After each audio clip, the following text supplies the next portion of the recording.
जिस व्यक्ति ने भी पानी की मोटर का आविष्कार किया वह वास्तव में एक जीनियस इंसान था। क्या आप इसकी आंतरिक संरचना जानते हैं?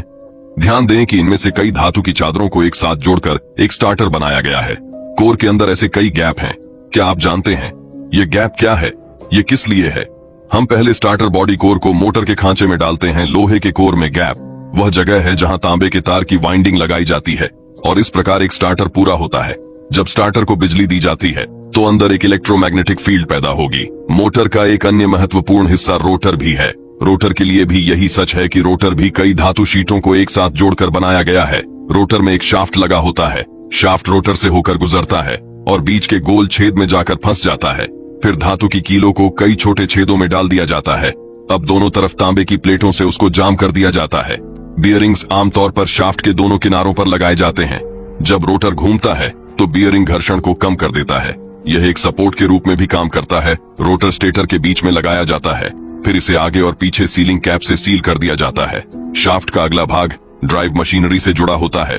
पीछे एक पंखा लगाया जाता है। मशीन को नुकसान पहुंचने से रोकने के लिए पंखा घूमता है और ठंडा करने के लिए हवा लाता है। अब पंखे को एक सुरक्षा कवच से बंद कर दिया जाता है। ऊपरी जंक्शन बॉक्स के माध्यम से बिजली पहुंचाई जाती है। अब मोटर घूमना शुरू कर सकती है। जिस व्यक्ति ने भी पानी की मोटर का आविष्कार किया वह वास्तव में एक जीनियस इंसान था। क्या आप इसकी आंतरिक संरचना जानते हैं? ध्यान दें कि इनमें से कई धातु की चादरों को एक साथ जोड़कर एक स्टार्टर बनाया गया है। कोर के अंदर ऐसे कई गैप हैं। क्या आप जानते हैं ये गैप क्या है, ये किस लिए है? हम पहले स्टार्टर बॉडी कोर को मोटर के खांचे में डालते हैं। लोहे के कोर में गैप वह जगह है जहां तांबे के तार की वाइंडिंग लगाई जाती है और इस प्रकार एक स्टार्टर पूरा होता है। जब स्टार्टर को बिजली दी जाती है तो अंदर एक इलेक्ट्रोमैग्नेटिक फील्ड पैदा होगी। मोटर का एक अन्य महत्वपूर्ण हिस्सा रोटर भी है। रोटर के लिए भी यही सच है कि रोटर भी कई धातु शीटों को एक साथ जोड़कर बनाया गया है। रोटर में एक शाफ्ट लगा होता है। शाफ्ट रोटर से होकर गुजरता है और बीच के गोल छेद में जाकर फंस जाता है। फिर धातु की कीलों को कई छोटे छेदों में डाल दिया जाता है। अब दोनों तरफ तांबे की प्लेटों से उसको जाम कर दिया जाता है।